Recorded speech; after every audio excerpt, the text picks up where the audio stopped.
সাংবিধানিক মানবিন্দু অর্থাৎ জুডিশিয়ারি প্রথমে, যার সুপ্রিমেসি আমাদের সংবিধান মানে, এছাড়া লেজিসলেচার এবং অ্যাডমিনিস্ট্রেশন, এই তিনটি, আর চতুর্থ স্তম্ভ যদি আপনাদেরও ধরা হয়, মানে আমাদের যারা সংবাদ মাধ্যমের সঙ্গে যুক্ত, এই চারটির কোনটার মর্যাদাই পশ্চিমবঙ্গে আছে, কার সঙ্গে কারে। আমি তো গতকালও শুনলাম আমাদের এক সাংবাদিক বন্ধুর নাকি মাথা ফাটিয়ে দেওয়া হয়েছে, তাকে আক্রমণ করা হয়েছে, সে বেচারি গিয়েছিল হাওড়ার রিপোর্টিং করতে, উত্তর হাওড়ায়, যেখানে কিনা ওই বোমা বন্দুক এইসব হয়েছে, একজনকে খুন করা হলো, তার অপরাধ ছিল, তিনি বোধহয় এক্সপোজ করে ফেলছিলেন। আরেকটু হলেই যে ওই বাইকের পেছনে বসে থাকা বিধায়কের কথা। কিন্তু এইভাবে কতদিন ধরে এই আক্রমণ, একতরফা আক্রমণ চলতে পারে বিভিন্ন ক্ষেত্রে? আপনি দেখুন না, তৃণমূল দল এমনই একটি দল যারা ক্ষমতায় আসার আগে বিধানসভা ভেঙেছিল, ক্ষমতায় আসার পরে বিধানসভায় দাঁড়িয়ে থেকে বিরোধীদের কোনো জায়গাই দেয় না। ফ্লোর তো বিধানসভার ফ্লোর তো বিরোধীদের জন্য, বিরোধী দলনেতা তাকে প্রত্যেক দিন অপমান করেন, তার সঙ্গে প্রত্যেক দিন অসহযোগিতা হয় চূড়ান্তভাবে প্রশাসনের তরফে। এখনো পর্যন্ত প্রায় 150-র কাছাকাছি মামলা করতে হয়েছে তার হাঁটা চলা করার জন্য পশ্চিমবঙ্গের মধ্যে। তো এইরকম একটা পরিস্থিতি যেখানে, সেখানে ডিএ যারা পাবেন তারা মনে করছেন আন্দোলন করে করবে না, তৃণমূল তাদের ডিএ দিয়ে দেবে। সুপ্রিম কোর্ট অর্ডার দিয়েছে, আর তো আর কদিন, এই তো এসেই গেল, তার মধ্যেই প্রথম কিস্তির টাকা দিয়ে দিতে হবে, যেটা সুপ্রিম কোর্ট ঠিক করেছিলেন। কোনো আন্দোলন করে কোনো সহযোগিতা এই তৃণমূল সরকারের থেকে কেউ পাবে না। যারা বিশ্বাস করছেন বা যারা বিশ্বাস করাচ্ছেন চলো গিয়ে আন্দোলন করি, কিছু একটা হবে, তারা মূর্খের স্বর্গে বাস করছেন। এখানে একটাই আন্দোলন হওয়া উচিত, এই সরকারটাকে সরাতে হবে। সেই সরকারটা সরাতে গেলে একমাত্র বিশ্বাসযোগ্য বিকল্প বিজেপি, আর কেউ নেই। বিজেপি কোনোদিন 14 তলায় গিয়ে কফি আর ফিশ ফ্রাই খেয়ে কোনো নিজস্ব মুখপত্রের দরজা খোলার ব্যবস্থা করেনি। বিজেপি কখনো কোনো মূল্যে এই এত কিছু অত্যাচারের পরেও গ্রামেতে আত্মসমর্পণ করেনি। বিজেপি কখনো নিজেদের সদস্য বা সমর্থকরা খুন হয়ে যাওয়ার পরে তৃণমূলের দ্বারা সেখানে গিয়ে কোনো রকম কোনো আন্দোলন করেনি বা চুপ করে বসে থেকেছিল, এরকম হয়নি। সুতরাং বিজেপিকে আনতে হবে এবং বিজেপি আসবেই। যারা ডিএ প্রাপক, এতদিন গ্রেটার ইভিল লেজার ইভিলের কথা বলেছেন, নো ভোট টু বলেছেন বিজেপিকে, ইত্যাদি শব্দাবলী যারা ব্যবহার করেছেন রাজ্য সরকারি কর্মচারী, তারা এবারে আয়নার সামনে দাঁড়ান, তারা চিন্তা করুন তারা কাকে ভোট দেবেন। কেননা বিজেপির সরকার যেদিন আসবে তারপর থেকেই এখানে কেন্দ্রীয় পে কমিশনের সমান করে আমরা এখানকার ডিএ, রাজ্য সরকারি কর্মচারীদের ডিএ দেব, এটা আমাদের ঘোষিত নীতি। গতবারের নির্বাচনেও আমরা এটা লিখে ইস্তাহার করে আমরা বলেছিলাম, এবারেও আমরা বলছি যে আমাদের ঘোষিত নীতি যে কেন্দ্রীয় সরকারের সমতুল্য দিয়ে আমরা এখানে রাজ্য সরকারি কর্মচারীদের দেব। তারপরেও, এত কিছুর পরেও আমরা এইটুকু মাত্র চাইছি, দয়া করে নিরপেক্ষ হন। আপনারা রাজ্য সরকারি কর্মচারী যারা এখনো পর্যন্ত বিএলও, ইআরও, এইআরও হয়ে বিভিন্ন সময় তৃণমূলের তাবেদারি করছেন, ডিএ তো পাবেন না, সেটা জানাই কথা, অন্তত তৃণমূল থাকলে। কেননা বলেই দিয়েছেন কুকুরের মতন ঘেউ ঘেউ করবেন না, দেদার ছুটি নিন। কিন্তু উল্টো দিকে কেউ বাঁচাতে পারবে না, চাকরি যাবে।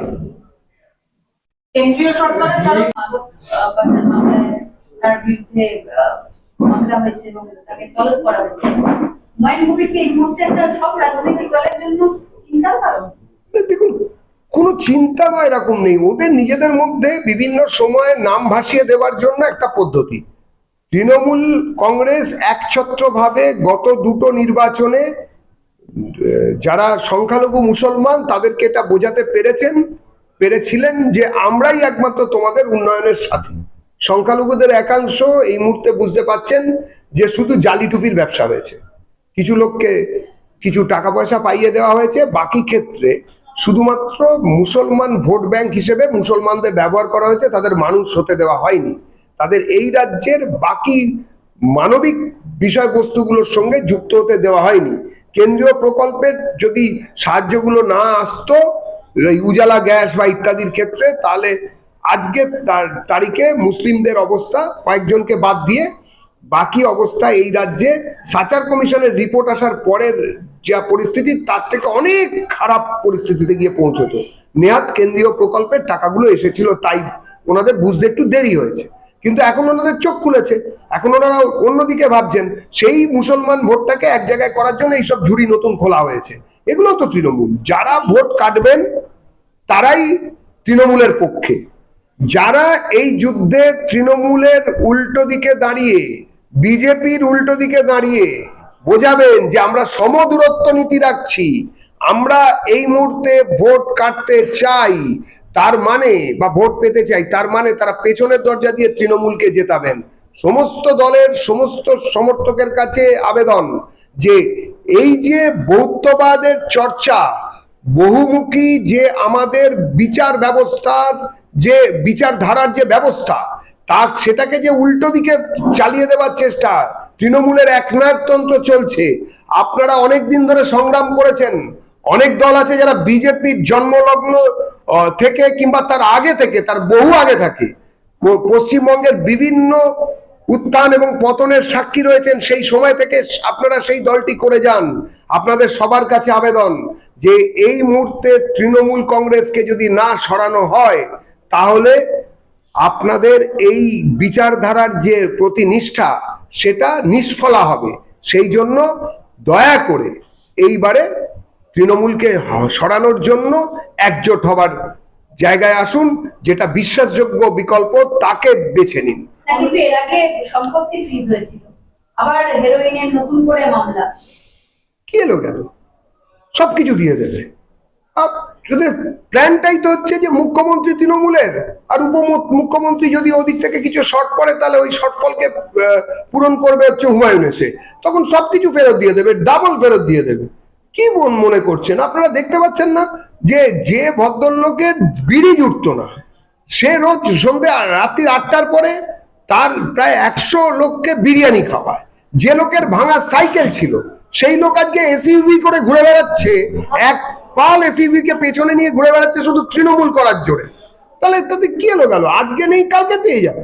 অনুপ্রবেশ ঠেকাতে এবার হাইপাওয়ার টিম গঠনের কমিটি গঠনের সিদ্ধান্ত নিল কেন্দ্রীয় সরকার, এবং যে সীমান্তবর্তী অঞ্চলগুলো রয়েছে সেখানে জনবিন্যাস খতিয়ে দেখবে এই টিম মেম্বার, এবং তারপর সেটা সেন্ট্রালের কাছে রিপোর্ট যাবে।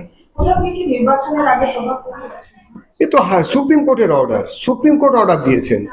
এই টিম নির্মাণ হচ্ছে তো সুপ্রিম কোর্টের অর্ডারের সাপেক্ষে। সুতরাং এই নিয়ে আমরা কি বলবো? নির্বাচনের আগে পরের কি আছে? নির্বাচন কেন্দ্রিক, দেশের সুরক্ষা নির্বাচন কেন্দ্রিক কেন হবে? বা দেশের সুরক্ষার জন্য বা নির্বাচনের জন্য দেশের সুরক্ষার সঙ্গে কম্প্রোমাইজ করবে বা দেশের সুরক্ষা বাড়াবে, এগুলো হওয়াটা কি বাঞ্ছনীয় নাকি? যে কোনো রাজনৈতিক দল, যেটা আমাদের নির্বাচন কমিশন যাকে স্বীকৃতি দিয়েছেন তিনি লড়বেন, তিনি সুরক্ষার প্রশ্নে সমস্ত রাজনৈতিক দল একজোট হবে, এটাই তো স্বাভাবিক। তৃণমূল অন্যরকম, তার আগের লোকেরা আরো অন্যরকম ছিল, সেই জন্য আজকে এই অবস্থা। আচ্ছা, সব রাজনৈতিক দলের একটা মোটামুটি প্রিপারেশন নেয় যে ভোটটা কবে হবে, মোটামুটি একটা টার্গেট রেখে তারা সেই তোমাদের কি মনে হচ্ছে মে মাসের 7ই মের পর বা 5ই মের পর হবে? দেখুন, আমাদের মনে হওয়ার কোনো বিষয় নেই, আমরা সবসময় তৈরি থাকি। 365 দিন পার্টি করি, দল চলে নির্দিষ্ট একটা বিচারধারাকে নির্ভর করে এবং কর্মধারাকে অবলম্বন করে আমাদের দল চলছে।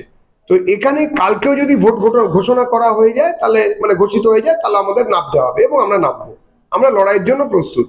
কে হবে না হবে এই নিয়ে আগে থাকতে বলার কোনো জায়গায় এই মুহূর্তে অনেকেই নেই। যারা বলছেন তারা কিসের ভিত্তিতে বলছেন আমি জানি না। তার কারণ হচ্ছে যে এসআইআর কে যে প্রক্রিয়ায় বিলম্বিত করা হয়েছে, বিলম্বিত করা হয়েছে, সেই রকম জায়গায় দাঁড়িয়ে এই এসআইআর যতদিন না শেষ হবে, আমাদের দাবি নো এসআইআর নো ভোট। তার জন্য যদি কোনো সাংবিধানিক সংকট তৈরি হয় তাহলে তৃণমূলের লোকজনই দায়ী থাকবে। তার কারণ ওরাই বিডিও অফিসে আগুন দিয়েছে, ওরাই বিভিন্ন জায়গায় পথ অবরোধ করেছে, ওরাই যারা বিভিন্ন জায়গায় বিএলও রয়েছেন তাদেরকে ফোন করে শারীরিক নির্যাতন এমনকি খুনের হুমকি দিয়েছে, ওরাই সবকিছু করেছে। এবং ওরা চরমভাবে ইআরও এবং এইআরওদের বিভিন্ন ক্ষেত্রে হয় তাদের মাথা নত করিয়ে তাদের পায়ের নিচে টেনে এনেছে, বাধ্য করেছে, অথবা তাদের দিয়ে বিভিন্ন অনৈতিক কাজ করার জন্য তাদের উপরে চাপ সৃষ্টি করেছে। পুরো ঘটনার জন্য তৃণমূল কংগ্রেস দায়ী থাকবে। এই যে